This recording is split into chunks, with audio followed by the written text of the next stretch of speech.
પાટણના એક સોની વેપારીને એન્ટિક શિકાર સસ્તામાં આપવાની લાલચ આપવામાં આવી હતી. વેપારી લાલચમાં આવીને મહેસાણા પહોંચ્યા. ઘટના બની મહેસાણા શહેરના ખુશ્બુ ફ્લેટમાં. આરોપીઓએ પ્લાનિંગ સાથે વેપારીને ત્યાં બોલાવ્યા. જેવા વેપારી ફ્લેટમાં પહોંચ્યા કે તરત જ તેમની સાથે મારપીટ શરૂ કરી દેવામાં આવી. કપડાં ઉતરાવી તેમના બીભત્સ ફોટા અને વિડીયો બનાવ્યા. હેતુ એક જ હતો, ડરાવીને પૈસા પડાવવા. આરોપીઓ અહીં જ અટક્યા ન હતા. વેપારી પાસેથી રોકડા 10,000 રૂપિયા અને 18 ગ્રામ વજનની સોનાની માળા પણ લૂંટી લીધી હતી અને ધમકી આપી કે જો 3 લાખ રૂપિયાની ખંડણી નહીં આપે તો આ ફોટો વિડીયો વાયરલ કરી દઈશું. વેપારીએ હિંમત કરીને સીધી ફરિયાદ મહેસાણા એ ડિવિઝન પોલીસ સ્ટેશનમાં નોંધાવી અને પછી પોલીસે પણ કમર કસી હતી. પોલીસે તાત્કાલિક કાર્યવાહી કરીને ગેંગના 2 આરોપીઓની ધરપકડ કરી છે. પોલીસની આ તપાસમાં સામે આવ્યું છે કે આ ગેંગ આ જ રીતે બીજા લોકોને પણ ટાર્ગેટ કરતી હતી. હજુ આ ગેંગના 2 આરોપી ફરાર છે, જેને પકડવા પોલીસે 3 ટીમો બનાવી છે. એન્ટિક સિક્કા, સસ્તું સોનું જેવી લાલચ આપીને ટાર્ગેટને વિશ્વાસમાં લેવા. પાટણના સોની વેપારી સારા માણસ હતા. તેમને એન્ટિક સિક્કાનો શોખ હતો. બસ તેમનો એ જ શોખ તેમના માટે જાળ બની ગયો. તેમની પાસેથી સોનું અને રોકડ ગયા, પણ સૌથી મોટું નુકસાન તેમની આબરૂનું થયું. પોલીસે તેમને વિશ્વાસ આપ્યો છે કે આરોપીઓને કડક સજા થશે. આ કેસ આપણને એક મોટો પાઠ શીખવે છે. ઓનલાઈન કે ઓફલાઈન કોઈ પણ પ્રકારની લાલચમાં તરત આવી ન જવું. અજાણ્યા લોકો સાથે એકાંતમાં મળવાનું ટાળવું. પોલીસે અપીલ કરી કે કોઈ પણ ડીલ જાહેર જગ્યાએ જ કરો. અજાણ્યા નંબરથી આવતા મેસેજથી સાવધાન રહો. આવો કોઈ બનાવ બને તો તરત જ 100 અથવા પોલીસ સ્ટેશનનો સંપર્ક કરો.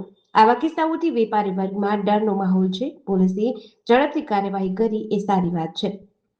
ગઈ તારીખ 10 જુલાઈના રોજ આ જે કામના ફરિયાદી છે અને ભોગ બનનાર છે તે પોતે ટ્રાવેલિંગ કરી રહ્યા હતા. તે દરમિયાન તેઓના ઉપર એક અજાણ્યા નંબર ઉપરથી ફોન આવેલો હતો. તેઓએ પોતાની ઓળખ નયનાબેન તરીકે આપેલી હતી અને નયનાબેને આ કામના જે આ ફરિયાદી છે તેઓને એન્ટિક સિક્કા લેવા માટે થઈ અને તેઓને મહેસાણા ખાતે પોતાના સોસાયટીમાં બોલાવેલા હતા. બિલાડીબાગ પાસે આવેલ ફ્લેટની સ્કીમ છે, ત્યાં તેઓ પોતાના ઘરે લઈ ગયેલા હતા અને ફ્લેટ ઉપર જ્યારે તેઓ અંદર પ્રવેશ કર્યો તો ત્યાં પહેલેથી જ એક સ્ત્રી અને બીજા માણસો હાજર હતા અને તરત જ આરતીબેન કરીને બીજા એક જે નયનાબેનના સહ આરોપી છે તેઓએ દરવાજો બંધ કરી દીધેલો હતો અને તેમને મારી અને તેમના કપડાં ઉતારાવી અને નયનાબેન સાથેના તેઓના ફોટો પાડી લીધેલા હતા. અને ત્યાં જે અન્ય હાજર આરોપીઓ હતા, જેમાં વિક્રમ ઉર્ફે વિકી અને ધર્મેશ, તેઓએ તેમની સાથે મારઝૂડ કરી અને તેઓની સોનાની વીંટી, તેઓની એક સોનાની માળા અને તેઓની પાસે રહેલી કેશ એમ મળીને કુલ 4.5 લાખથી વધારેની કિંમતનો મુદ્દામાલ તેઓની પાસેથી પડાવી લીધેલો હતો. અને આ બાબતે ફરિયાદીએ પોલીસ સમક્ષ રજૂઆત કરેલી હતી.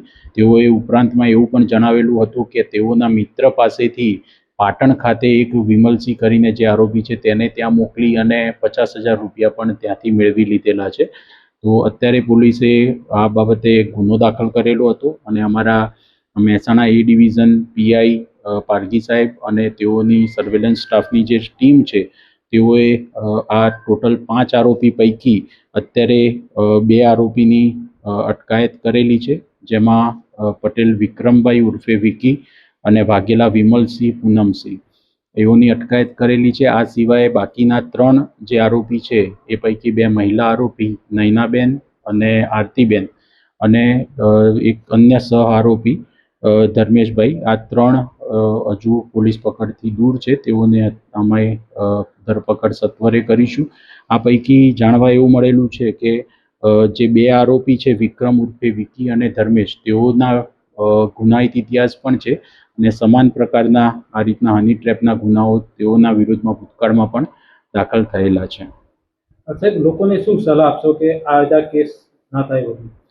અજાણ્યા નંબર ઉપરથી આવી રીતે જ્યારે કોઈ પણ ફોન આવે છે તો એના ઉપર ઝડપથી લોકો વિશ્વાસ કરીને દોરાવવું ના જોઈએ અને આ વધારેમાં વધારે આ જે સ્ટોરી છે એ લોકો સુધી જાય તો લોકો આ બાબતથી થોડા સાવચેત રહે કે આવી રીતે તેઓને અન્ય રીતે કાવતરામાં ફસાવવાનું ષડયંત્ર પણ હોઈ શકે છે.